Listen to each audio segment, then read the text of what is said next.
दोस्तों आखिर कर्ण और मेघनाद में कौन थे सबसे ज़्यादा शक्तिशाली? दोनों का अगर युद्ध होता तो किसकी जीत होती? सो फ्रेंड्स, आज का वीडियो स्टार्ट करते हैं। और अगर आप हमारे चैनल में नए हैं, चैनल को सब्सक्राइब करें और इस वीडियो को अपने फ्रेंड्स के साथ ज़रूर शेयर करें। दोस्तों, दो वीर योद्धा जिनकी शक्ति बेमिसाल थी, इनसे युद्ध करना देवताओं को भी महंगा पड़ा था। वैसे ये दोनों अपने समय काल के महान योद्धा थे। वैसे तो इन दोनों वीर योद्धाओं का मुकाबला कभी नहीं हुआ, परंतु आज हम इस वीडियो में ये जानने की कोशिश करेंगे कि इन दोनों में अधिक शक्तिशाली योद्धा कौन था। वो दो योद्धा कोई और नहीं, रामायण काल के सबसे शक्तिशाली योद्धा में से एक रावण के पुत्र मेघनाद थे, तो दूसरी तरफ महाभारत काल के महान योद्धा सूर्यपुत्र दानवीर कर्ण थे। अब अगर दोनों योद्धाओं का मुकाबला होता तो किस योद्धा की जीत होती? क्या कर्ण के कवच और कुंडल में मेघनाद के बाणों को झेल पाते? तो चलिए जानते हैं। इन पराक्रमी योद्धाओं की शक्तियों को हमने 3 श्रेणी में बांटा है। चलिए दोस्तों जानते हैं कि किस योद्धा में कितना पराक्रम था। पहला है वरदान की शक्ति। मेघनाद बहुत ही मायावी राक्षस योद्धा था। कहते हैं उसे एक नहीं अनेकों वरदान प्राप्त थे। 12 वर्ष की आयु में उसने अपनी कुल देवी निकुंबला से शुक्राचार्य के कहने पर कई सारी सिद्धियां प्राप्त कर ली थी। कहते हैं मेघनाद ने मौन व्रत धारण करके कई साल बिताए और उसने उनसे भगवान शिव के दर्शन प्राप्त किए। भगवान शिव ने उन्हें कई सारी शक्तियाँ, कई वरदान, तांत्रिक विद्या और बहुत सारी मायावी शक्तियाँ वरदान में दी। परंतु भगवान शिव ने उन्हें सावधान कर दिया था कि कभी भी भूलकर किसी भी ऐसे योद्धा से युद्ध मत करना जो 14 वर्षों से ब्रह्मचर्य का पालन कर रखा हो और 14 वर्षों से सोया नहीं हो। इसके साथ उन्हें देवी निकुंबला से एक ऐसे रथ की प्राप्ति थी जो अजय रथ था। जब तक मेघनाद इस रथ पे चढ़ के युद्ध करेगा तब तक उसे कोई परास्त नहीं कर सकता था। साथ ही ब्रह्मा जी ने ये वरदान भी दिया था कि जब कभी मेघनाद आपातकाल की स्थिति में तांत्रिक यज्ञ करेगा तो उससे कोई परास्त नहीं कर सकता है, किंतु जो इस यज्ञ को बीच में नष्ट करेगा वही मेघनाद की मृत्यु का कारण बनेगा। साथ ही मेघनाद को स्वर्ग जीतने पर ब्रह्मा जी ने यह भी वरदान दिया था कि आज से मेघनाद इंद्रजीत के नाम से भी जग में जाना जाएगा। वहीं अगर हम सूर्यपुत्र कर्ण की बात करें तो जन्म से ही उनके शरीर में कवच और कुंडल थे जो उनके पिता सूर्यदेव से प्राप्त हुए थे। कहते हैं कवच और कुंडल अभेद था। बड़ा से बड़ा शक्तिशाली योद्धा उनके कवच को भेद नहीं सकता था और कर्ण के कुंडल कर्ण को फुर्तीला और युवा बनाए रखते थे।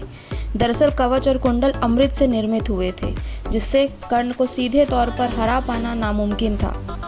और अगर इन दोनों योद्धाओं का वरदान के आधार पर युद्ध होता तो इनका युद्ध बहुत ही भीषण होता और यकीनन मेघनाद अपनी तांत्रिक विद्या से वरदान से कर्ण को मूर्छित अवश्य कर देता। क्योंकि कर्ण का वध तो संभव नहीं था, तो इस युद्ध में मेघनाद की जीत अवश्य होती।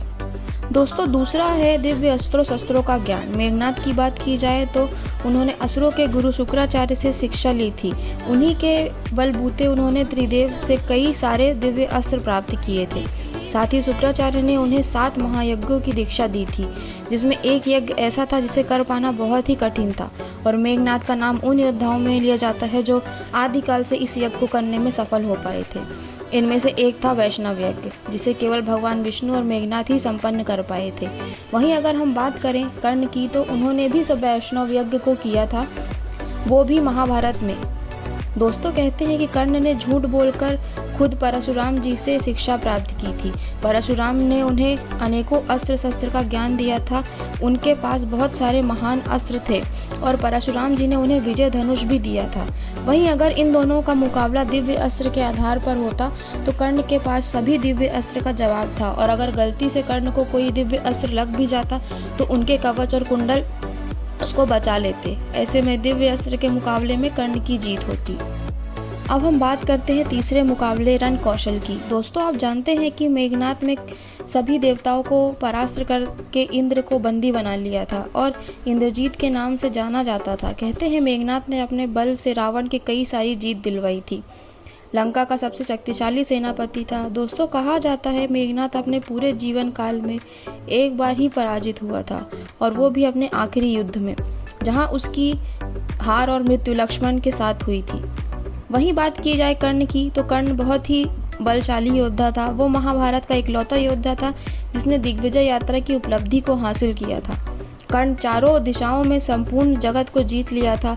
उसने अपने हाथों सभी राजाओं को अकेले ही हराया था, जिसने महाभारत के युद्ध में अर्जुन तक के होश उड़ा दिए थे। यहाँ तक कि अर्जुन को महाभारत के युद्ध में बहुत दिक्कतों का सामना करना पड़ा था।